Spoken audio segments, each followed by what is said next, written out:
इस बार जो मतगणना होगी 4 जून को, उस मतगणना में धांधली नहीं होगी, धांधला होगा। कैसे धांधला होगा? हाँ, वही मैं बता रहा हूँ।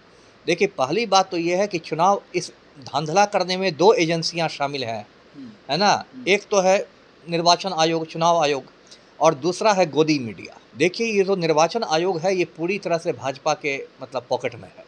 ये टीएन शेषन वाला निर्वाचन आयोग आप इसको नहीं समझिए। अभी जो राजीव कुमार हैं, ये पूरी तरह मोदी का चपरासी बन के काम कर रहे हैं। इस बार एक अजीबोगरीब चीज़ क्या हुई है कि धीरे-धीरे चुनाव आयोग मतदाताओं की संख्या बढ़ाते गया है और 1 करोड़ मतदाता उसने जोड़ दिए। मतलब चुनाव आयोग की जो शुरुआती जो संख्या थी, जो शुरुआती आंकड़ा था, उसमें 1 करोड़ नए मतदाता जोड़ दिए गए। अब 1 करोड़ नए मतदाता कहाँ से आए हैं? इसका चुनाव आयोग ने कोई संतोषजनक जवाब नहीं दिया। पीएमओ में एक बैठे हुए हैं, कोई जोशी जी बैठे हुए हैं ओएसडी, वही फ़ोन कर के बड़े-बड़े चैनलों को, मुझे अंदर की खबर है वो बता रहा हूँ, वही फ़ोन कर के बड़े-बड़े चैनलों को बताते हैं कि कितनी सीट दिखानी है, कितनी सीट दिखानी है, और गोदी मीडिया के तमाम चैनल जोशी जी का स्क्रिप्ट पढ़ते हैं। मैं कोई राजद का प्रवक्ता नहीं हूँ, लेकिन आप न्यूट्रल होके बोले, तटस्थ होके बोले कि इस बार रोज़गार को केंद्र में रख के तेजस्वी ने बहुत ज़्यादा युवाओं को अपनी ओर आकर्षित किया है ना? तो आपने जो कहा कि एग्ज़िट सीटें मिलेंगी इंडिया गठबंधन को और 32 मिल जाएंगे एनडीए को, उसका ईमानदारी से मतगणना हो तो वो उल्टा होना चाहिए। नमस्कार, स्वागत है आपका लाइव बिहार में। मैं हूं आपके साथ संजीव सिंह।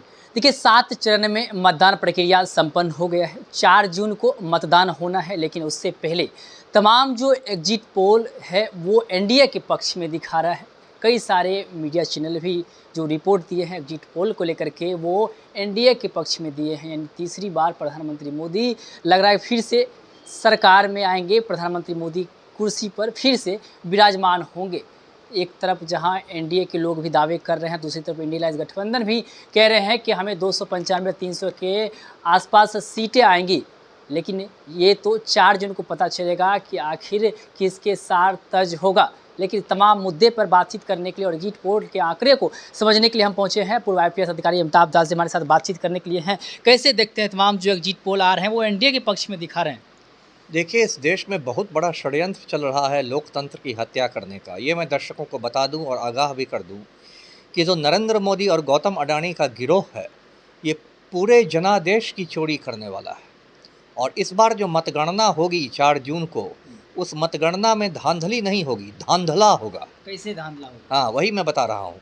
देखिए, पहली बात तो ये है कि चुनाव इस धांधला करने में 2 एजेंसियाँ शामिल हैं, है ना? एक तो है निर्वाचन आयोग, चुनाव आयोग, और दूसरा है गोदी मीडिया।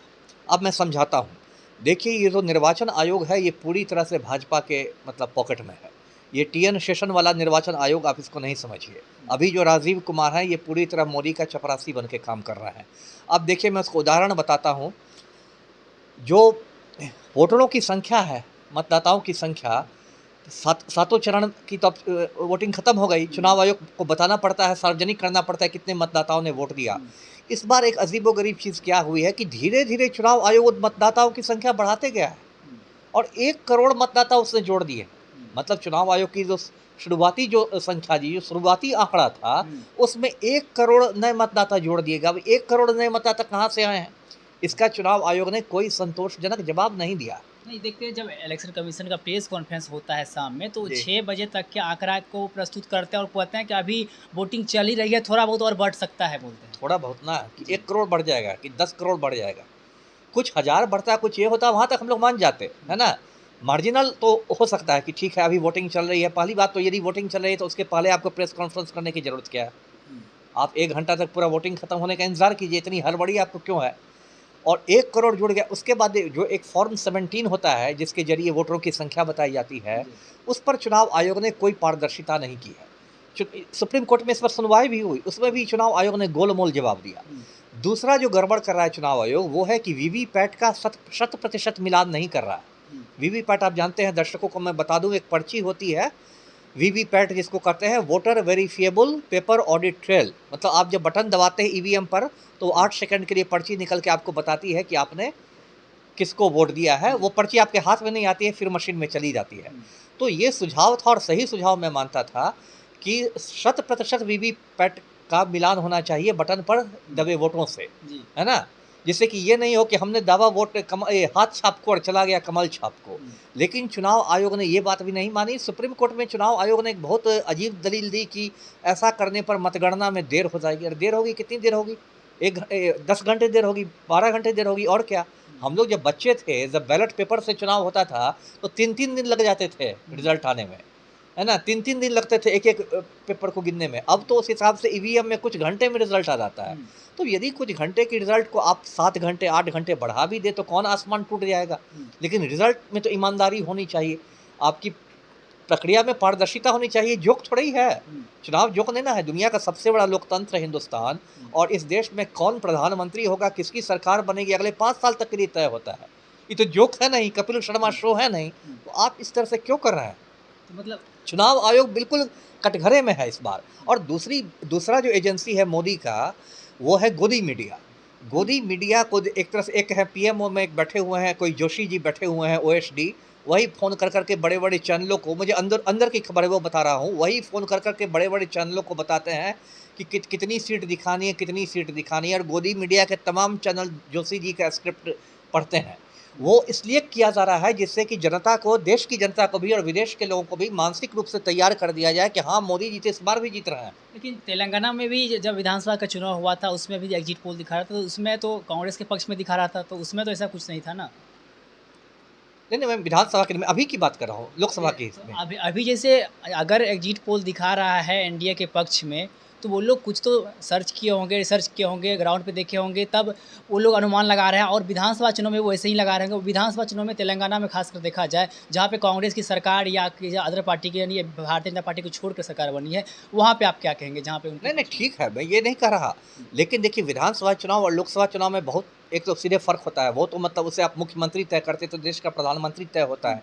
और इस बार आप खुद देखिए, इस बार देखिए कहीं भी मोदी लहर नहीं दिखाई दी ज़मीन पर। हम लोग भी मतलब ज़मीन की खबर हम लोग को भी रहती है, ऐसा नहीं कि मैं आसमान का आदमी हूँ। तो जैसे कि 2014 में स्पष्ट मोदी लहर थी, है ना। 2019 में शुरू में नहीं थी, लेकिन बाद में पुलवामा कांड के बाद एक मतलब तस्वीर बदलती दिखाई दी थी। इस बार तो कोई लहर नहीं है। लहर की बात आप छोड़ दीजिए, उल्टे एक जिसको एंटी इनकम्बेंसी कहते हैं, मतलब सरकार के प्रति एक गुस्सा वाली बात थी, रोजगार के मुद्दे पर, महंगाई के मुद्दे पर। दूसरी बात थी इस चुनाव में बहुत बड़ा कि इंडिया गठबंधन बन गया था, जो पिछले चुनाव में नहीं था। ज़्यादातर जगह 1 to 1 फाइट थी। तो कायदे से तो इसमें इंडिया गठबंधन की भारी जीत होनी चाहिए थी। 300 सीटें तो आराम से ले जाता। मतलब आपके अनुसार 300 सीटें आनी चाहिए इंडिया गठबंधन? बिल्कुल, यदि ईमानदारी से मतगणना हो तो। ईमानदारी से मतगणना हो, जैसा खड़गे साहब ने कहा कि मिनिमम हमें 295 मिलना चाहिए, तो ठीक है, 1-2-4-5 सीट, उतना एग्जैक्ट तो कोई नहीं बोल सकता, लेकिन 300 के आसपास आनी चाहिए। यदि इस तरह से नहीं होता है तो देखिए, मैं दर्शकों से अपील करता हूँ, एक और देखिए बहुत गड़बड़ हुआ है, वो भी दर्शकों को शायद नहीं पता होगा बहुत को, कि अभी इस समय भारत के सेनाध्यक्ष को सेवा विस्तार दिया गया है। जो इंडियन आर्मी के चीफ होते हैं, सेनाध्यक्ष, वो रिटायर करने वाले थे, उनको सेवा विस्तार दिया गया। मुझे लगता है ये हिंदुस्तान के इतिहास में पहली बार हुआ होगा कि किसी सेनाध्यक्ष को सेवा विस्तार मिला हो। और उसके बाद ऐसी चर्चाएं शुरू हो गई है सोशल मीडिया पर भी बहुत जगह, कि मोदी को लग रहा है कि हो सकता है वो धांधली करे चुनाव में तो जनता सड़कों पर आ जाए, तो उसको सेना से कुचलवाने की भी तैयारियां हो रही हैं। तो ये तो भाई आप एकदम लगता है कि आप पाकिस्तान के नक्शे कदम पर हैं। जैसे पाकिस्तान में फौज के बूट से पब्लिक को कुचल दिया जाता है, वही आप हाल हिंदुस्तान का कर रहे हैं। देखिए, एनडीए के तमाम नेता लोग कह रहे हैं कि जी। 4 तारीख को हार तो तय है इंडिया गठबंधन का। अब आगे ईवीएम का रोना ये लोग रोएंगे, और कैसे जवाब देना है हम लोग तैयार हैं उसके लिए भी। नहीं, तैयार क्या है? तैयार देखिए, ये तो मैंने कहा ना कि पूरा नरेंद्र मोदी और गौतम अडानी का जो गिरोह है, वो जनादेश की चोरी कर रहा है। क्योंकि अगर सरकार बदलती है, इन लोग की सरकार, तो इन लोगों ने इतने बड़े बड़े घोटाले किए हैं ना 10 बरस में, कि जितने मोदी और अडानी है ना, सब जेल चले जाएंगे यदि सरकार बदलती है तो। एक सिर्फ चुनावी बॉन्ड ही घोटाला लीजिए, उसी में लोग सब जेल चले जाएंगे। और ऐसे ऐसे कितने घोटाले हैं, पीएम केयर फंड है, क्या क्या है, मैं गिनाने लगूँ तो 50 घोटाले हो जब जाएंगे। बिहार की 40 लोकसभा सीट पर आते हैं, 40 में से लगभग जो है 32-34 दिखा रहा है एनडीए के पक्ष में, 4 या 6 इंडिया गठबंधन पक्ष में दिखा रहा है। आप इसको कैसे देखते हैं? गलत है, उल्टा होना चाहिए। उल्टा होना चाहिए। हाँ, मेरी जो राजनीतिक समझ है कि बिहार में जो 40 सीटें हैं, मुझे लगता है 30+ सीटें इंडिया गठबंधन को, विपक्षी गठबंधन को मिलनी चाहिए। आप देखेंगे, पूरा प्रचार के दौरान देखिए, मोदी को 9 बार बिहार आना पड़ा। आप समझ रहे हैं कितनी घबराहट प्रधानमंत्री में है? प्रदेश का प्रधानमंत्री 9 बार बिहार आ रहा है। हो सकता है प्रधानमंत्री मोदी के आने से माहौल चेंज हो गया हो। तो क्या आप तेजस्वी की सभा में आपने भीड़ नहीं देखी? भीड़ तो इस सभा में काफ़ी है। देखिए, मैं कोई राजद का प्रवक्ता नहीं हूँ, लेकिन आप न्यूट्रल होके बोले, तटस्थ होके बोले कि इस बार रोज़गार को केंद्र में रख के तेजस्वी ने बहुत ज़्यादा युवाओं को अपनी ओर आकर्षित किया है ना? तो आपने जो कहा कि एग्ज़िट सीटें मिलेंगी इंडिया गठबंधन को और 32 मिल जाएँगी एनडीए को, उसका ईमानदारी से मतगणना हो तो वो उल्टा होना चाहिए। उल्टा होना चाहिए। जी, तो इसलिए नहीं घोटने दीजिए, शांतिपूर्ण प्रदर्शन कीजिए और मतगणना पर कड़ी नज़र रखिए 4 तारीख को। सिविल सोसाइटी के लोगों को कड़ी नज़र रखनी है, मीडिया को कड़ी नज़र रखनी है, सोशल मीडिया को, प्रबुद्ध नागरिकों को कड़ी नज़र रखनी है, नहीं तो ये लोग देश के लोकतंत्र का खून कर देंगे। जी। हमारे साथ बात करने के लिए बहुत जी। बहुत धन्यवाद। हमारे साथ बात करते पूर्व आईपीएस अधिकारी अमिताभ दास ने साफ तौर पे कह दिया कि एग्जिट पोल के जो आंकड़े हैं वो सही नहीं है। अगर आंकड़े के अनुसार चले, अगर हकीकत में अगर चले तो बिहार में जिस प्रकार से एनडीए को दिखा रहे बहुमत में, उतनी सीटें इंडिया अलायंस गठबंधन को आनी चाहिए, यानी कि 32-33 सीट जो है वो इंडिया अलायंस गठबंधन को और 6-7 सीट जो है वो एनडीए को आनी चाहिए। लेकिन यहाँ पर उल्टा हो रहा है। तमाम तरह की बातें कही और चुनाव आयोग के पर भी इन्होंने सवाल खड़े किए। आप भी सुने थे, क्या कुछ करते, आप भी अपनी प्रतिक्रिया कमेंट बॉक्स के माध्यम से दे सकते हैं। आप देखते लाइव बिहार। बहुत बहुत धन्यवाद।